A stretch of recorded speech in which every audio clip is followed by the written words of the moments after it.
जय हिंद दोस्तों। ताइए दोस्तों, आप सभी का फिर से एक नए वीडियो पर स्वागत है। चलिए दोस्तों, आज लेकर आए हैं आप लोगों के लिए मैथ्स का पेपर। और दोस्तों, अगर आप भी क्लास 10th में हैं और अभी तक आपने मैथ्स में कुछ नहीं पढ़ा है और आप सोच रहे हैं कि इस बार मैथ में आप लोगों को 90 प्लस नंबर आए, तो ये आप लोगों के लिए वीडियो होने वाला है। ये दोस्तों आप लोगों का ओरिजिनल मैथ्स का पेपर है और ये सारा क्वेश्चन आज हम आपको करवाएंगे।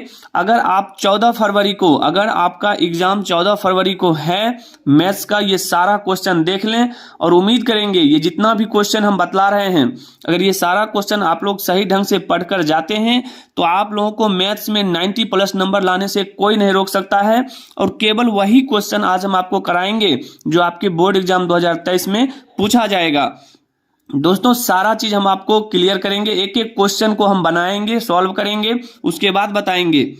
देखिए, ये आपका सेट ए है, ठीक है। और कुल प्रश्नों की संख्या आप जानते हैं कि 138 रहेगा, जिसमें से आपको क्या रहेगा कि 100 ऑब्जेक्टिव रहेगा, ठीक है। 30 क्वेश्चन और 38 क्वेश्चन शॉर्ट और लॉन्ग दोनों मिलाकर रहेगा, ठीक ना। 100 में आपको 50 बनाना है, 30 में 15 बनाना है और 8 में 4 बनाना है, ठीक है। और इस तरह से आपका जो टोटल पूर्णांक है वो 100 नंबर का रहेगा। सारा चीज आपको यहाँ पर दिया गया है। समय 3 घंटा 15 मिनट का होगा। और दोस्तों, ये आपका मैथ्स का समझ लीजिए एक तरह से ओरिजिनल पेपर ही है। ये सारा पेपर का क्वेश्चन अगर कर लेते हैं तो कसम महाकाल की आप लोगों को 90 प्लस नंबर लाने से कोई नहीं रोक सकता है। चाहे आप किसी भी बोर्ड से क्यों ना हो, ये वीडियो जरूर देखिएगा, आप लोगों के लिए लेकर आए हैं। चलिए दोस्तों, क्वेश्चन नंबर 1 को श्री गणेश करेंगे। सारा दोस्त, जितने मेरे प्यारे दोस्त हैं, सभी अपने दोस्तों में शेयर कर दें और एक एक क्वेश्चन को करें। बहुत ही शानदार क्वेश्चन होने वाला है। चलिए दोस्तों, आगे बढ़ते हैं। क्वेश्चन नंबर 1 को हम बनाएंगे। देखिए दोस्तों, क्वेश्चन नंबर 1 में आपको दिया गया है सारा चीज। सेक्शन ए है ऑब्जेक्टिव टाइप क्वेश्चन। सारा क्वेश्चन करवाएंगे ऑब्जेक्टिव सब्जेक्टिव। अगर आप लोग डरते हैं मैथ से तो अब आप लोगों को डरना नहीं है। और आज हम आपको प्रूफ के साथ दिखाएंगे कि मैथ्स का पेपर आप लोगों को कैसा आता है और क्या क्या पूछा जाता है। आप लोगों को बिल्कुल भी नहीं डरना है, सारा डाउट क्लियर करेंगे, एक एक क्वेश्चन को भी सॉल्व करेंगे, ठीक है। चलिए, जैसा कि आपके सामने क्वेश्चन नंबर 1 है, ये आपका पेपर है, समझ लीजिए आप बोर्ड एग्जाम दे रहे हैं, ठीक ना। निम्नलिखित में कौन सी सबसे छोटी प्राकृत संख्या है। दोस्तों, आप जानते हैं प्राकृतिक संख्या जो है 1 से स्टार्ट होता है। 1 2 3 4 इस तरह से डॉट डॉट अनंत तक, ठीक है। तो ये हमारा प्राकृतिक संख्या होता है। और इसमें अगर हम बात करें सबसे छोटी संख्या क्या है, तो आप कहेंगे कि सर सबसे छोटी संख्या 1 है। तो ये तो बच्चा वाला क्वेश्चन है, ठीक है। फिर भी लेकिन नंबर सिस्टम यानी कि वास्तविक संख्याएं जो आपका एक चैप्टर है उससे भी क्वेश्चन आता है, ठीक है। चलिए, क्वेश्चन नंबर 2 को देखेंगे। देखिए कितना प्यारा क्वेश्चन है। क्वेश्चन नंबर 2 बोला गया है निम्नलिखित में कौन सी परमेय संख्या है। तो दोस्तों, आप जानते हैं कि जो संख्या रूट से बाहर निकल जाती है उसको हम परमेय संख्या कहते हैं। तो 25 जो हमारा है किसका वर्ग है, 5 का वर्ग है। तो ये हमारा 5 निकल गया। क्या आप रूट 5 निकलेगा? नहीं निकलेगा। 1/√2 निकलेगा? नहीं निकलेगा। √3 निकलेगा? नहीं निकलेगा। तो बोला है परमेय संख्या, तो जो रूट से बाहर निकल गया वही हमारा क्या होता है, परमेय संख्या होता है। क्लियर है।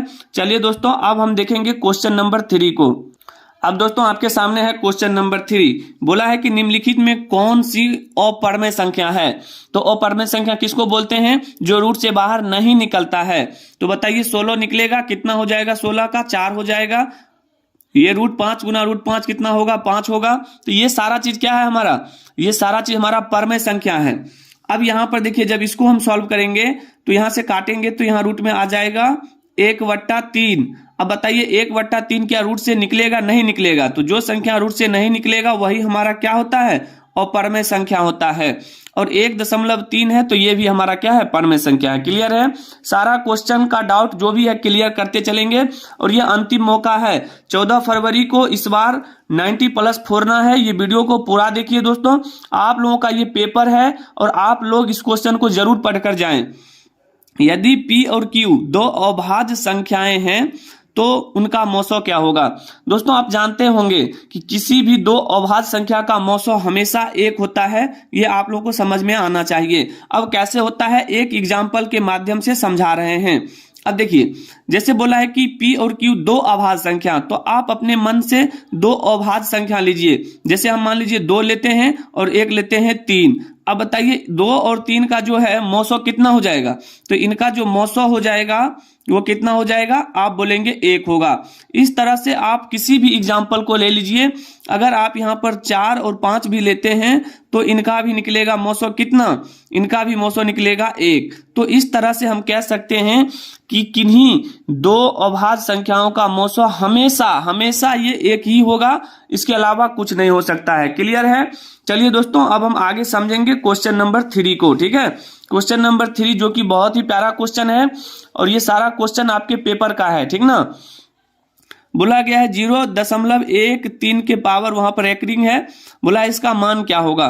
तो दोस्तों हम बता दें, इस तरह का क्वेश्चन जब कभी भी आ जाए तो यहाँ पर देखिए 0.13 है, इस पर रेकरिंग है, तो दशमलव के बाद कितने अंक पर रेकरिंग है, 1 3 पर, तो 1 3 ऊपर लिख दीजिए और जितने अंक पर रहेगा यानी 1 और 2 अंक है तो नीचे 2 9 लिख देना है।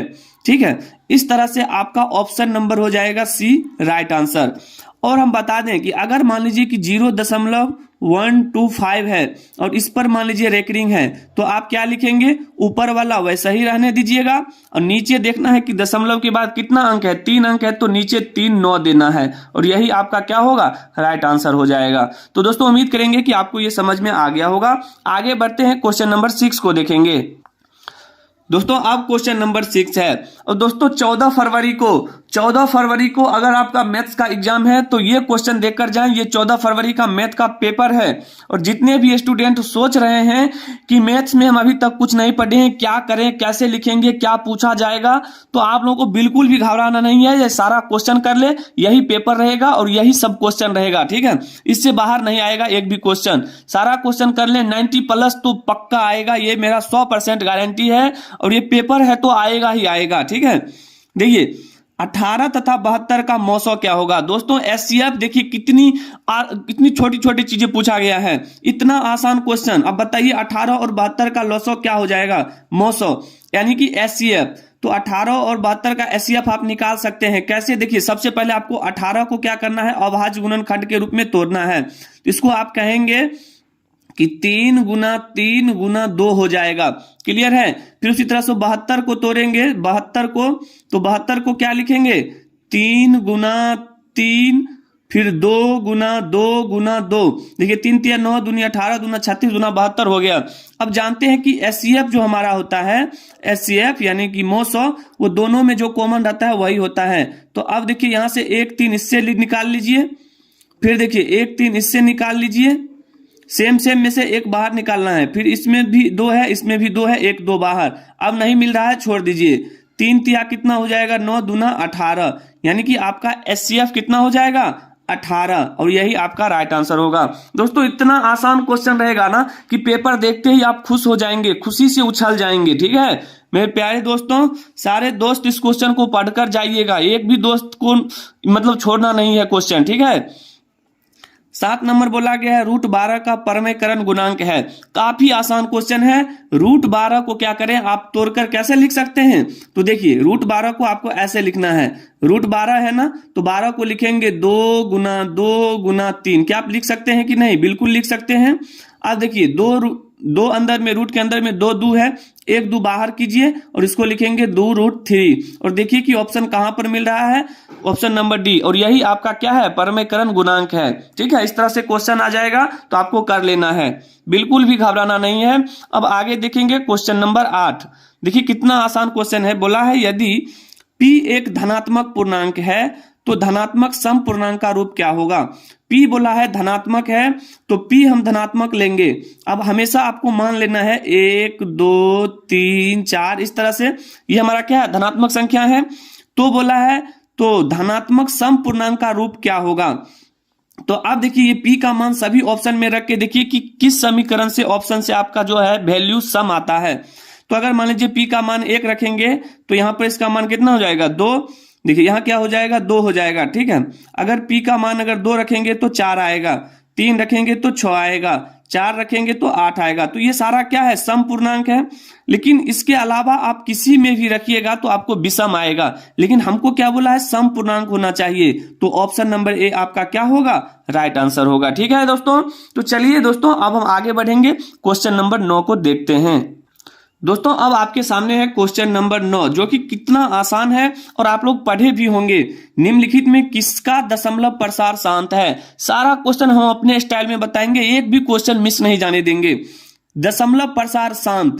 अब शांत देखिए किसको कहते हैं, तो कुछ नहीं करना है, बिल्कुल भी नहीं घबराना है, कितना आसान हो जाएगा। देखिए पहले ये देखिए सारा जो दिया गया है बट्टा में ये कटने वाला है, तो आप देख रहे हैं कोई भी जो है नहीं कटेगा, तो नहीं कटेगा तो देख लीजिए अब क्या करना है। अगर कटेगा तो काट देना है, नहीं कटेगा तो रहने दीजिए। तब क्या करना है, नीचे वाले को हर को क्या करना है, आपको तोड़ना है। अब देखिए 81 को क्या लिखेंगे, 81 को क्या लिखेंगे, अब देखिए 9 गुना 9, तो 9 नमा 81 हो गया।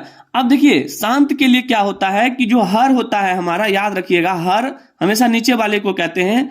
हर में आपका केवल 2 और 5 आना चाहिए। 2 और 5 के अलावा कुछ भी आ जाए, चाहे 3 आ जाए, चाहे 5 आ जाए, यानी सॉरी 3, 7, 11, हम कह सकते हैं कि 2 और 5 के अलावा कुछ भी आ जाए तो उसको हम क्या बोलेंगे, अशांत। और 2, 5 है तो शांत। तो देख लीजिए 41 तो हमारा क्या है, विषम संख्या, ये नहीं टूटेगा। 80 को तोड़ेंगे तो क्या हो जाएगा, 20 चौका 80, यानी कि 5 गुना, यहां कितना हो जाएगा, 5 गुना 5 दूनी 10, 10 दूनी 20, दूनी 40, 40 दूना 80। अब देखिए नीचे में देखिए 5 और 2 के अलावा कुछ है, नहीं है, तो हम बोलेंगे कि ये हमारा शांत है। उसके बाद देखिए 45 को तोड़ेंगे तो 5 नमा 45 होता है, तो 5 के अलावा और 2 के अलावा 9 भी है, तो ये हमारा अशांत हो जाएगा। ठीक है, इस तरह से आप शांत को कर सकते हैं आसानी से हल। ठीक है, तो ऑप्शन नंबर डी आपका राइट आंसर होगा। क्लियर है? चलिए अब आगे बढ़ते हैं, क्वेश्चन नंबर 10 को देखेंगे। इसी तरह का क्वेश्चन आपको 2 क्वेश्चन पूछेगा ही पूछेगा। निम्नलिखित में किसका दशमलव प्रसार अशांत है? हम बताए थे कि हर में जो है, हम बताए थे हर में अगर 2 और 5 के अलावा कुछ भी आता है तो वो हमारा अशांत होता है। 2 और 5 के अलावा अगर हर में जैसे 3 आ गया, 7 आ गया, 9 आ गया, कुछ भी आ गया, तो बस ये हमारा क्या हो जाएगा, अशांत हो जाएगा। आपको केवल याद रखना है एक ही कि हर में 2, 5 है तो शांत और उसके अलावा कुछ भी है तो अशांत। तो बताइए 4 हमारा 400 क्या है, इसमें तो 2, 5 के अलावा कुछ नहीं आएगा। 80 में भी 2, 5 के अलावा कुछ नहीं आएगा। 121 देखिए 11 गुना 11, 2, 5 के अलावा इसमें 11 आ गया, तो ये हमारा अशांत हो गया। 400 में भी आपको 2 और 5 के अलावा कुछ नहीं आएगा, आप तोड़कर देख सकते हैं। तो ऑप्शन नंबर सी आपका राइट आंसर होगा। तो दोस्तों उम्मीद करेंगे कि आप लोगों को ये सारा क्वेश्चन समझ में आ गया होगा। वीडियो लंबा हो जाएगा, इसलिए हम आज आपको 10 क्वेश्चन करा दिए हैं। आप लोगों को लगातार 100 क्वेश्चन का ऑब्जेक्टिव और इसका सब्जेक्टिव क्वेश्चन पूरा का पूरा कंप्लीट सॉल्व करके बताएंगे। दोस्तों वीडियो अच्छा लगा हो तो चैनल को जरूर सब्सक्राइब करिएगा और साथ ही साथ अपने दोस्तों में भी शेयर कर दीजिएगा। और आप किस राज्य से हैं कमेंट करना नहीं भूलिएगा। और एक चीज बात और कि अगर आप लोगों को इसमें से कोई भी क्वेश्चन समझ में नहीं आता है तो आप लोग कमेंट करना नहीं भूलिएगा। तो मिलेंगे दोस्तों अगले वीडियो में, तब तक के लिए जय हिंद, जय भारत, वंदे मातरम।